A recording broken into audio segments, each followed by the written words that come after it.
नमस्कार दोस्तों, मैं राहुल एक बार फिर से आप सभी का हार्दिक अभिनंदन करता हूं। दोस्तों, आज मैं आपको बताऊंगा महाभारत के अंत में महादेव शिव ने पांडवों को दिया था पुनर्जन्म का श्राप, पर क्यों दोस्तों। पर इससे पहले दोस्तों, अगर आपने हमारा चैनल सब्सक्राइब नहीं किया है तो प्लीज कर लो दोस्तों, क्योंकि ये बिल्कुल निःशुल्क है, बिल्कुल फ्री है मित्रों। इसके लिए कोई भी चार्ज या शुल्क आपको नहीं देना पड़ता। तो दोस्तों, अगर अभी तक आपने हमारा चैनल सब्सक्राइब नहीं किया है तो प्लीज कर लो दोस्तों। आइए दोस्तों, मैं बताता हूँ इस कथा के बारे में। दोस्तों, महाभारत युद्ध समाप्ति की ओर था। युद्ध के अंतिम दिन दुर्योधन ने अश्वत्थामा को कौरवों का सेनापति नियुक्त किया। अपनी आखिरी सांसें ले रहा दुर्योधन अश्वत्थामा से बोला कि तुम यह कार्य चाहे नीति पूर्वक करो या अनीति पूर्वक, पर मुझे पांचों पांडवों का कटा हुआ शीश देखना है।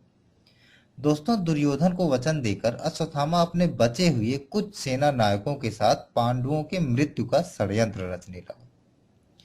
दोस्तों, भगवान श्री कृष्ण यह जानते थे कि महाभारत के अंतिम दिन काल जरूर कुछ न कुछ चक्कर चलाएगा। अतः उन्होंने महादेव शिव की विशेष आराधना आरंभ कर दी।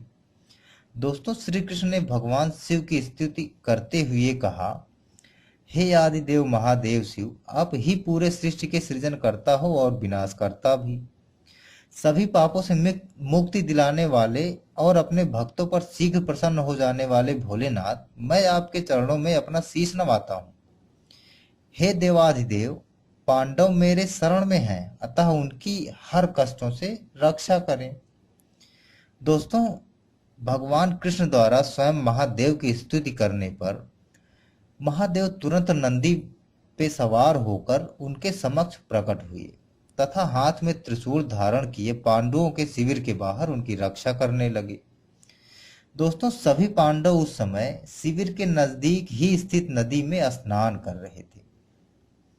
दोस्तों, मध्य रात्रि के समय अश्वत्थामा, कृतवर्मा, कृपाचार्य आदि पांडवों के शिविर के पास आए, परंतु जब उन्होंने शिविर के बाहर महादेव शिव को पहरा देते देखा तो वह थोड़ी देर के लिए ठिठके, मगर इसके बाद उन्होंने भी महादेव शिव की स्तुति आरंभ कर दी।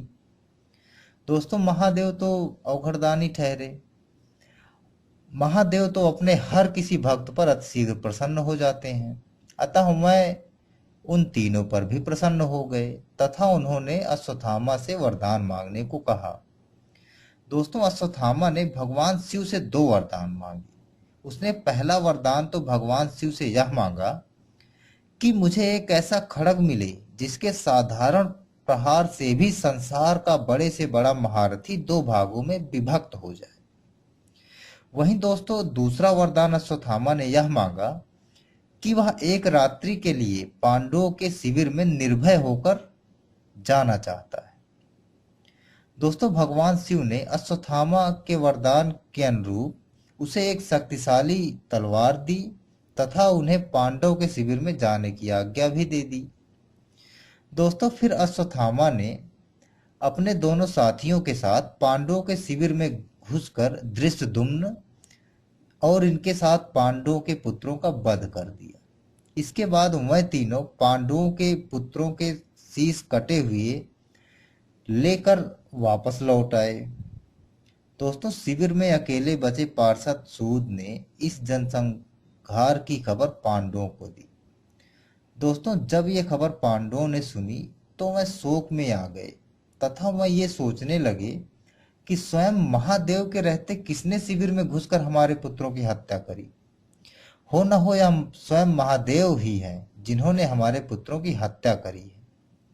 ऐसा मन में विचार कर वह क्रोध में भगवान शिव से युद्ध करने के लिए चल पड़े। दोस्तों, अपने पुत्रों के शोक में पांडव अपनी मर्यादा भूलकर भगवान शिव से युद्ध करने लगे। वह जितने भी अस्त्र शस्त्र भगवान शिव पर चलाते वह सभी भगवान शिव में विलीन हो जाते, क्योंकि पांडव भगवान शिव के शरण में थे तथा उन्होंने भगवान कृष्ण को उनकी रक्षा के लिए आशीर्वाद दिया था।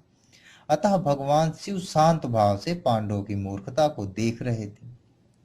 दोस्तों, अंत में भगवान शिव पांडवों से बोले, क्योंकि तुम मेरे शरणार्थी हो अतः मैं तुम्हें तुम्हारे इस अपराध के लिए क्षमा करता हूं। परंतु तुम्हें कलयुग में इस अपराध की सजा भुगतनी पड़ेगी। ऐसा कहकर भगवान शिव अदृश्य हो गए। दोस्तों जब पांडवों को अपनी गलती का एहसास हुआ तो वे भगवान कृष्ण की शरण में गए तथा उनसे मुक्ति का उपाय जानने लगे। दोस्तों तब भगवान श्री कृष्ण बोले कि इसका समाधान स्वयं भगवान शिव ही कर सकते हैं, अतः आओ उनकी स्तुति करें। दोस्तों तब श्री कृष्ण के साथ मिलकर पांडवों ने महादेव शिव की आराधना शुरू कर दी। दोस्तों उनकी स्तुति सुनकर भगवान शिव प्रसन्न हुए तथा उनके सामने प्रकट हुए। दोस्तों पांडवों की ओर से भगवान श्री कृष्ण शिव से बोले कि हे प्रभु, पांडवों ने जो मूर्खता की है उसके लिए वह क्षमा प्रार्थी हैं, अतः इन्हें क्षमा करें तथा उन्हें दिए गए श्राप से मुक्ति दिलाएं। दोस्तों आदिदेव शिव बोले कि हे कृष्ण, उस समय मैं माया के प्रभाव में था, जिस कारण मैंने पांडवों को श्राप दे दिया था, तथा अतः अब मैं अपना यह श्राप वापस लेने में असमर्थ हूं, पर मैं मुक्ति का मार्ग बताता हूं। दोस्तों पांडव तथा कौरव अपने अंश के कलयुग में जन्म लेंगे और अपने पाप को भोगकर श्राप से मुक्ति पाएंगे। दोस्तों युधिष्ठिर वत्सराज का पुत्र बनकर जन्म लेगा, उसका नाम बलखानी होगा तथा शिरीष नगर का राजा होगा। भीम बिरान के नाम से बनारस में राज करेगा। अर्जुन के अंश में ब्रह्मानंद जन्म लेगा जो मेरा भक्त होगा। नकुल के अंश में जन्म होगा कान्यकुब्ज का, जो रत्न भानु का पुत्र होगा। सहदेव भीम सिंह के पुत्र देव सिंह के रूप में जन्म लेगा। दोस्तों भगवान शिव मुक्ति का मार्ग बताकर वापस अंतर विहीन हो गए। दोस्तों अगर आपको ये कथा, ये तथ्य अच्छी लगी है तो हमारे चैनल को सब्सक्राइब करें और लाइक करें, और ऐसे ही अपडेट पाने के लिए सब्सक्राइब तो करें ही करें। इसी के साथ मैं राहुल आपसे विदा लेता हूँ। नमस्कार, शुभ रात्रि। Created with free version for non-commercial use.